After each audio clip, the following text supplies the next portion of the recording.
South Africa is in for a major change in the structure of its government. In a historic election result on Saturday, the African National Congress, the ANC party, lost its parliamentary majority, setting South Africa on a new political course for the first time in 30 years, since the end of the apartheid system. It will need coalition partners to surpass 50% votes and form a government. The final election results confirmed that no party won an outright majority. The ANC, which had governed with a comfortable majority for 30 years, received around 40% of the votes in last week's election, ending 3 decades of post-apartheid political dominance.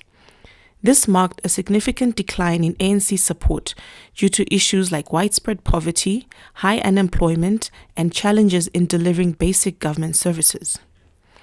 ANC garnered 40% support with over 6 million votes.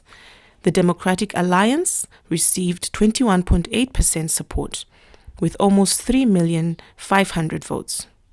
Umkhonto weSizwe, the party led by Jacob Zuma, received 14.6% support. The ANC, despite being the largest party, is not happy about losing its parliamentary majority. So what will happen next? The ANC will need to form coalitions with other parties to secure a majority in parliament.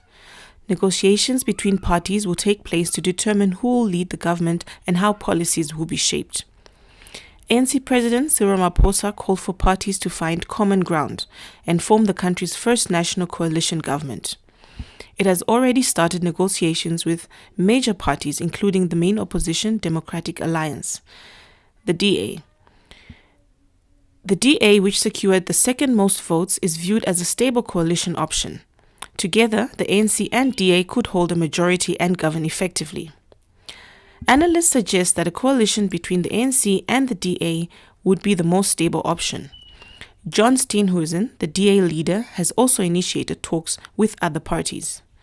Finding common ground among diverse parties will be crucial to address South Africa's challenges and meet the needs of its people. According to Steenhuisen, talks are welcome inside his centrist party. South Africa has widespread poverty and extremely high levels of unemployment, and the ANC has struggled to raise the standard of living for millions.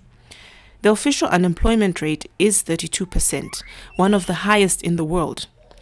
And the poverty disproportionately affects Black people, who make up 80% of the population, and also have been the core of the ANC's support for years. The ANC has also been blamed and now punished by voters for a failure in basic government services that impacts millions and leaves many without water, electricity, and proper housing.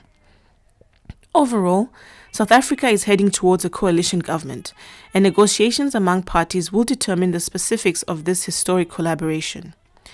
The ANC will need to form a coalition government with one or more of the opposition parties.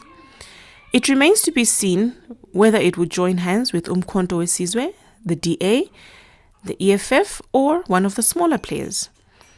It's a crucial moment for the country's young democracy, and leaders must prioritize the well-being of their citizens as they work together to govern effectively.